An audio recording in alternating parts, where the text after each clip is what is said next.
Hello humans, I am the Black Cat and welcome to Weird Wednesday. For this week's mystery, we must travel back to 1872. So let's climb aboard and find out if we can solve the mystery of what happened to the crew of the Mary Celeste. On the 7th of November in 1872, the Mary Celeste is due to set sail for Italy. Captain Benjamin Briggs is in charge of the Mary Celeste. He was no amateur. In fact, he was considering retiring from the seafaring life before he decided instead to invest in a ship. He bought shares in the Mary Celeste and became her captain. The Mary Celeste had just undergone some upgrades, and this was to be her first trip with the new body and a new captain. Captain Briggs also bought his wife and baby daughter. They also had a son named Arthur, who stayed at home with Captain Briggs's mother so he could stay in school. They were due to set sail on the 5th, but Briggs didn't like the weather at the time, so he decided to wait until the weather had cleared. While they waited, his wife decided to write a letter to her mother-in-law saying, quote, "Tell Arthur, I make great dependence on the letters I shall get from him, and will try to remember anything that happens on the voyage which he would be pleased to hear." A couple of days later, on the 7th, the weather had cleared and they were ready to set sail. 8 days after the Mary Celeste had left, another ship named De Grata, captained by Captain Morehouse, departed on the 15th of November, following the same general route. By the 4th of November, De Grata had reached the midway point from their destination. At about 1 p.m., Captain Morehouse was informed by a helmsman that they saw a vessel about 6 miles ahead heading unsteadily towards them. The Mary Celeste's movements were strange, and Captain Morehouse noticed the sails were set oddly, so he realized something was wrong. As they got closer, they noticed no one was on deck, and he received no reply to his signals, so he sent Devou and second mate John Wright in a ship's boat to investigate. They climbed aboard the Mary Celeste to find the ship was deserted. The sails were partly set and in poor condition, some missing altogether, and ropes were hanging loosely over the sides. The main hatch cover was secure, but the fore and lazarette hatches were open with their covers beside them on the deck. The ship's single lifeboat was missing, while the housing of the ship's compass had shifted from its place and its glass cover was broken. There was about 3.5 feet of water in the hold. A makeshift sounding rod was found abandoned on the deck. A sounding rod is a device used for measuring water in the hold. They found the ship's daily log in the mate's cabin, and its final entry was dated 8 a.m. on the 25th of November, 9 days before they found it. In the log it stated that the Mary Celeste's position was nearly 400 nautical miles from the point where it was found. They saw that the cabin interiors were wet and untidy from water that had entered through doorways and skylights, but otherwise were in reasonable order. He found personal items scattered about Briggs' cabin, including a sword under the bed. But most of the ship's papers were missing, along with the captain's navigational instruments. Galley equipment was neatly stowed away. There was no food prepared or under preparation, but there was plenty of provisions in the stores. There was no obvious signs of fire or violence. It looked like they just left with the missing lifeboat. Devou returned to report the findings to Captain Morehouse, who decided to bring in the Mary Celeste. Apparently, under maritime law, whoever found an abandoned ship could expect a substantial share of the combined value of the vessel and cargo. On the 23rd of December, Frederick Solly Flood ordered an examination of the Mary Celeste, which was carried out by John Austin, surveyor of shipping, with the assistance of a diver named Ricardo. John Austin noted cuts on each side of the bow caused by what he thought was a sharp instrument, and found possible traces of blood on the captain's sword. His report emphasized that the ship did not appear to have been struck by heavy weather, because he found a vial of sewing machine oil that was undisturbed. And Ricardo's report on the hull concluded that the ship had not been involved in a collision. A further inspection by a group of Royal Navy captains agreed that the cuts on the bow had been caused deliberately. They also discovered stains on one of the ship's rails that might have been blood, together with a deep mark possibly caused by an axe. These findings strengthened Flood's suspicions that human wrongdoing rather than natural disaster lay behind the mystery. On the 22nd of January in 1873, he sent the reports to the Board of Trade in London, adding his own conclusion that the crew had gotten at the alcohol and murdered the Briggs family and the ship's officers in a drunken frenzy. They had cut the bows to simulate a collision, then fled in the lifeboat and disappeared.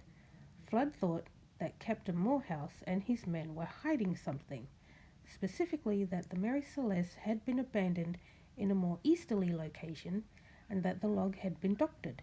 He could not accept that the Mary Celeste could have travelled so far while abandoned. However, Flood's theories of mutiny and murder received significant setbacks when the scientific analysis of the stains found on the sword and elsewhere on the ship showed that they were not blood. They also found that the marks on the bow were not man-made, but came from the natural actions of the sea on the ship's timbers. With nothing concrete to support his suspicions, Flood reluctantly released the Mary Celeste from the court's jurisdiction on the 25th of February. So even though Flood's theories were disproven, there was still no concrete answer about what happened to the crew. So what are the theories? Well, the theory of foul play still is a possibility. In 1931, an article in the Quarterly Review suggested that Captain Morehouse could have laid in wait for the Mary Celeste, then lured Captain Briggs and his crew aboard his ship and killed them there. However, this theory ignores the fact that Captain Morehouse's ship was a lot slower than the Mary Celeste, and they left New York 8 days after the Mary Celeste had left, so they would never have been able to catch up with them before they reached their destination. Another theory is that Briggs and Morehouse were partners in a conspiracy to share the salvage payout. However, it was pointed out that if Captain Morehouse and Captain Briggs had been planning such a scam, they would not have devised such an attention-drawing mystery. The question was also asked why Captain Briggs would leave his son Arthur behind if he intended to disappear permanently. Another suggestion was there was an attack by pirates who were active off the coast of Morocco in the 1870s. However, Charles Edgy Fay observes that pirates would have looted the ship as well, and yet the captain and crew's personal possessions were left undisturbed.